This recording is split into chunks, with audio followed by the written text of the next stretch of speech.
homeopathic clinic. Or for him away. Yariebe na etete onte endpoint in Kana. To a namoko endpoint homeopathic clinic. Dr. Adubuating. Abusua owa na bibi na wudium. Na wudium show. Obi kwa timgasa obi atu na duro. Obi antu aduro. Otu ase na twetwe. Wakoma ne bo peri. Anansa wo ha wani so timi brew. Ko endpoint. Dr. Dubuating di mfidie biaba. Physio machines. The whole Ghana. Ayaresabia bia ni obi. Bra, onfa wonhyem fidie nim. Ya fidie ne so bia kokoye sa test ni bi. Wo ho ote yawo e wo yam ana wa yase, wonam ba bi na ote yawo bra. Na nya test ahodo ma wo. Ne hu de hawo, ne mu aduro na ho ento. Eye diabetes, hypertension, stroke. Ofa ba bi na adwojo, wano na achi a na stroke abubu agu ache bra endpoint. Na mesi adanse eba no enya gro. Be ma gu nso ate yawo be mam. Ogu nso a asebi akam wo be chema abu odwonso ase ebo ne ma. Okoda kakra mu asori adwonso. Ene ye friend prostitute no. Ena da achi yamfa rubber nto be mam. Yamfa rubber nto be mam kra no 30 seconds no ate awe. Na de rubber be to be mam. Oba won wan ade ma nkumafo esre wo. Mesi branye free scan ma wo anansa pa be wo. Emma awudu omma ato Dr. Dubuating. Enya gro. Ote ho ye den. Yade bi a endpoint na ese okọ. Doctor number ni Dr. Dubuating.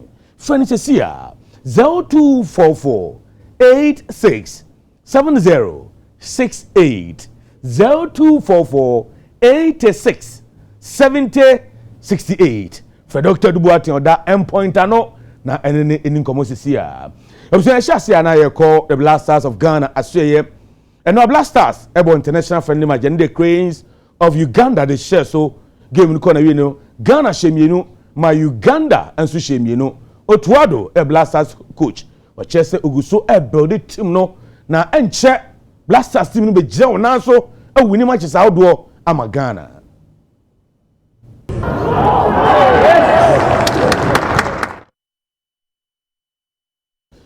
Yetwa ensem no eso na ye call African Games akona wiye ewo Ghana winning 69 medals na mrantie ne mabawa e winning medals no ema Ghana no Sports Ministry honorable Yusuf Mustafa edano no wabon abaso na ye Sports Minister honorable Yusuf Mustafa edin komo for admadia e course no ho Omonina omonia so omonia ji have participated in that in the African Games ye no e chance na challenges kakra by obia ye nyina kan hu bomu I say Ghana for am e to name yi am obia awie paye nti ye da Ghana for ase na mo ansantro for so e da mo ase ne duma pa mo so mo ye enya mo ni pe be o mo nti ho ma bo hu de wura ma fo nti da mo ase nti nde ye ba ha se be da mo ansantro for ase ni ada Ghana for ase ni ada team Ghana athletes no ya do mo ase say ya cast ye per say national games Ghana national games you be share from the district level to the regional level to the national level to national level no 15 regions now 16 regions now no on be compete in certain selected sporting discipline for the national games at Baltimore and Legon until you started the name to ekwamu a e be ye say na be to develop more talent until say Easter ebe bo mbobunu no school for person use Baltimore ne man ma yobie kwan amamanfo aba use e dey team dey aye training and now some person here for competition ebe mo aye Ghana mbobunu nti e na his excellency na nado danko kufuado ama yesisi sani menyina you say afeni a chance shine ase after games here the paper policy concept documents no ye the cabinet na parliament say e wo kwan bebre so e beko but enimenimu ya no say be nya facility manager o me manage facilities ni yie na ye policy documents ni bibia wi a ni etimenya University for Sports for Development no hon ma be Center for Excellence.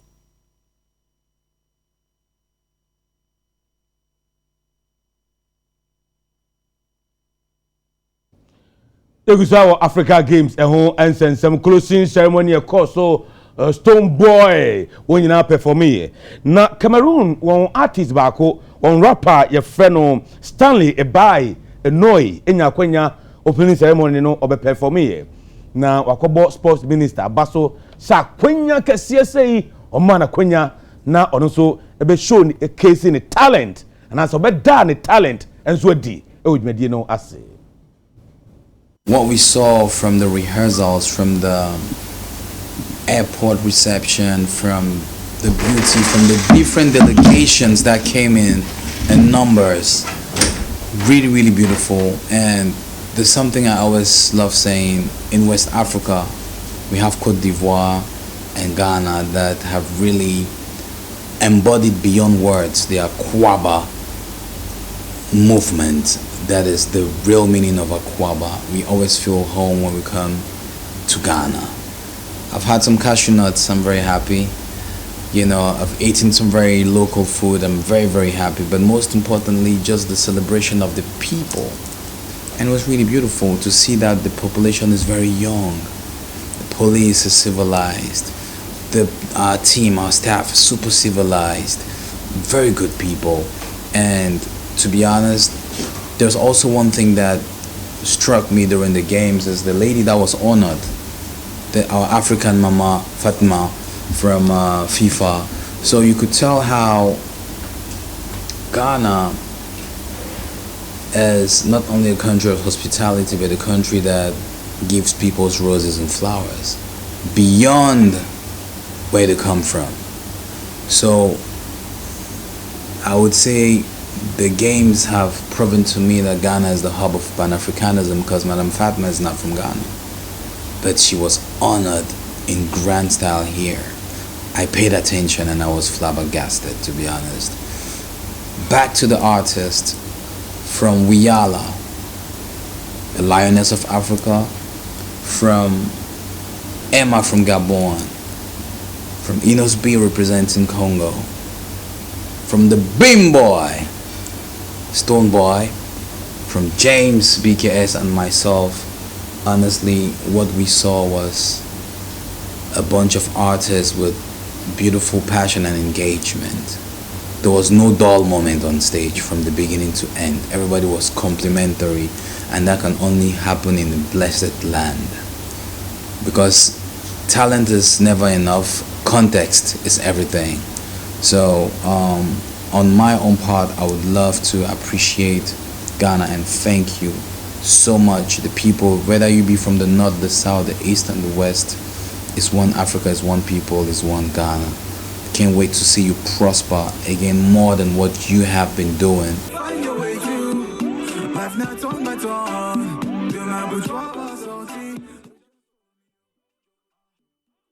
And the Cameroon rapper no Bogan Abasupa said obehu ye dear African Games no nani aso ye toaso na ye hwe African Games won sensema no e bra African Games no guso e course na gra friend bowling the whole world opinion oda no onso ba Ghana say ni din any Sheikh Talal na opinion che say African Games obehu ye na so na nipa o hwe no say bowling agro no ebetimi akọ nanim wo Ghana ni Africa nyina na the next African Games no so no bowling agro no ye di ho ebi.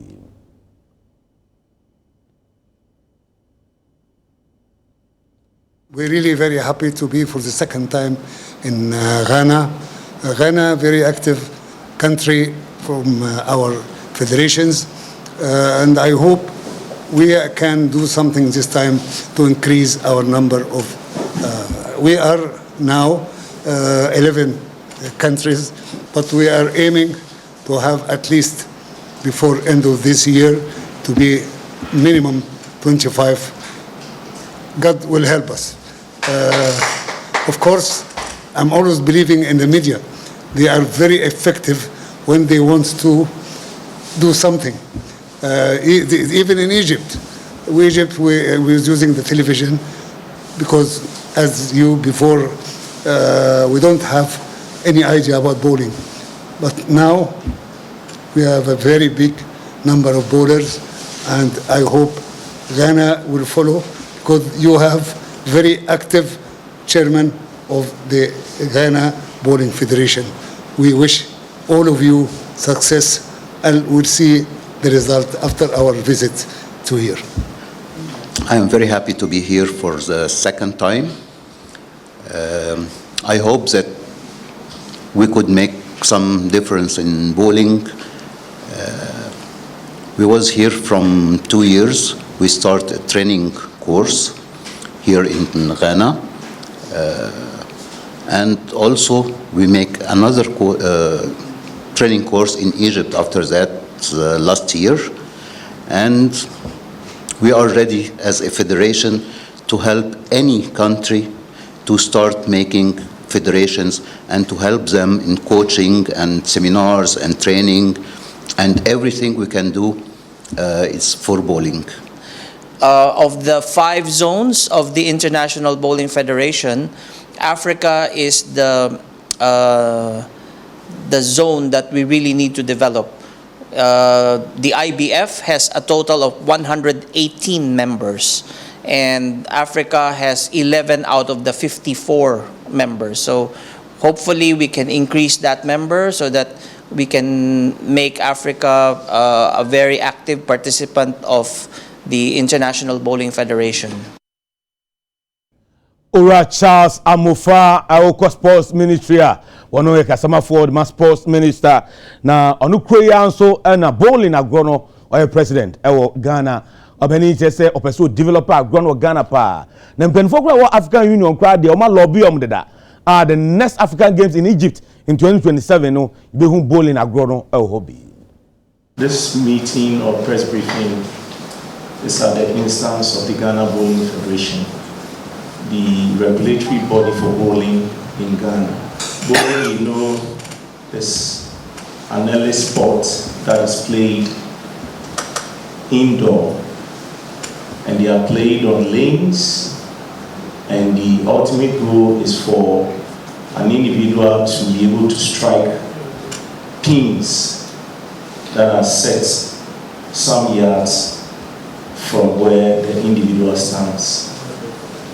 The goal or the objective of bowling is for you to be able to knock down as many pins as possible for you to score points.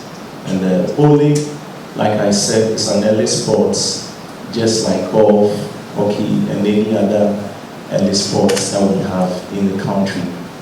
We started 2 years ago with a coaching course, and we're fortunate to have the dignitaries with us last 2 years to take us through a 1 week basic training in bowling coaching skills. This year, they expressed interest to join us during the African Games, and the objective is to have bowling to be part of the next African Games to be hosted by Egypt. That is in 2027.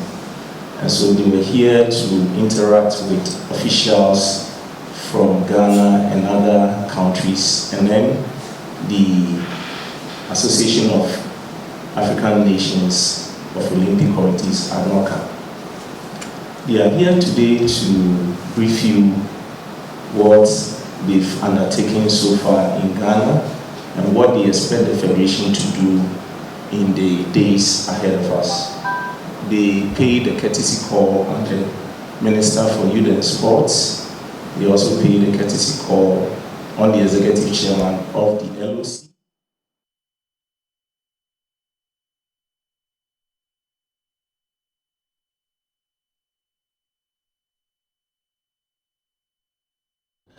For UTV Sports, a C na idea. Dr. Ofori Sapon and Yeshia. Ama Sapon. Bongo masomu na yeboshi na yako yenuaba Philippa Atanga eho abeto dwase yewura dafiama kpo ne nsem ode kodan court no ade a wono mo abo atu agu na Philippa wo hoidie na wode nchemu tiawa ebema Philippa ma hai ye enuamu niaba ensem no se na siko ye pa aboyemu yo yenya ye be kaya eye Mashebedwemi a ogina ho ma de hia o mo South Dai eye owura ye fre no Nelson Dafiamako edin katedi ebeto Supreme Court nim say on hwese eye parliament omo nzeti eye that no mo ye about newly appointed ministers no ya so afofofo na Omampeni Akufo-Addo na anu wo yi omo ene omo a wo yi omo efi ministries ahodo a odi omo ko ba bi fofo no yen hwe se yen koso na yen envete wo mo na asem nyina ne se ansa na Omampeni Akufo-Addo se obi ye bia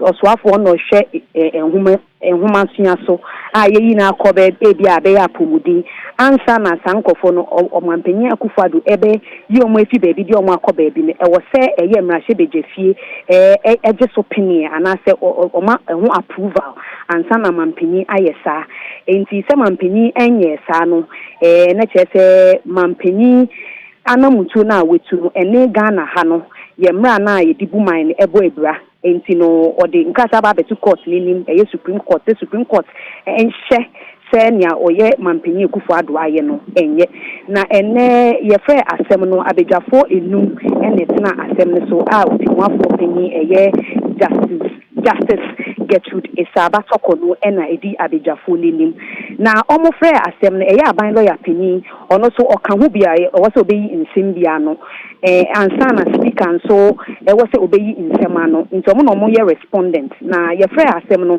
aban lawyer peni ye Godfred Yebo Adame na ono wo court ena afen so owura ogine mu ama speaker needing the titles sorry no so ewo court na court ne ka say nipa ode asem ne beda in court owo hin eye owura Nelson Dafiamakpo na oni court ni lawyer nso ni court dem ho na enumu no na otimwafo panyi Gertrude Esaba Tokono ka say omunsa kan nkra bi ana say report bi enti no omo betwen say eye court somafo ebeba na wababi yi nsem bi no ano oyi nsem na no wi a ansa na asem no omo atoa so na abrante na oye bailiff ana say court somafo no obedina adaka mu ma yeso ano say oba beka nenumu nsem na asem obeka yen say enra odinkrata eko aban lawyer pin asieye de command no ma omojiye esan de enkrata na nkrata ya amike enkrata na ye eye se ene no wo se sankofo ni nyina eba court na asem na owura Nelson Dafiamakpo de abetu court ni nim no yetumi tena asem no so ni yetie nti o se o de call aban lawyer pin office na aban lawyer pin agitu mu na eye speaker nso ne lawyer side sorry ono so jiye na emom o call ya o call eye owura Nelson Dafiamakpo ni lawyer office ani lawyer yi dindi ni Ikpako Samuel Addo o ka say ode enkrata na ekwa akoto wo no ode krata ne ko na okohia Arabia ni di ede na ema na ne ka che ne say wenya instructions ama say eye owura ni Ikpako Samuel Addo aka kire ono ewura ne say enkrata yi e be fi Supreme Court yede beba office ho say omonje no mema ewura ne nje etu omo kan na otimwafo no okay wafo ebisa say nti edien na oyeye efri won edien na oyeye e na oka say oja nkrata ne to e na otimwafo penika say ndie wo say yetena asem no so na yedi asem no eti omo tena as no me bonnet tofa ne kwakwa ne say court ne say eye asem na eye owura Dafiamakpo ofa na lawyer for so e dey betu Supreme Court ni mu no eni inyinaso bia enti no court ni gina so na oka enye yi enti court na bo asem lego ema afen so no se ode ensempo aba beda in Supreme Court na nso bia ama me gina asem ni mu no e che se omo anfa enibie ama court no ema ban lawyer penin kra stress ka on pata court no 20,000 cedis na emom court ne se eno de on be kan one same HV. Yo,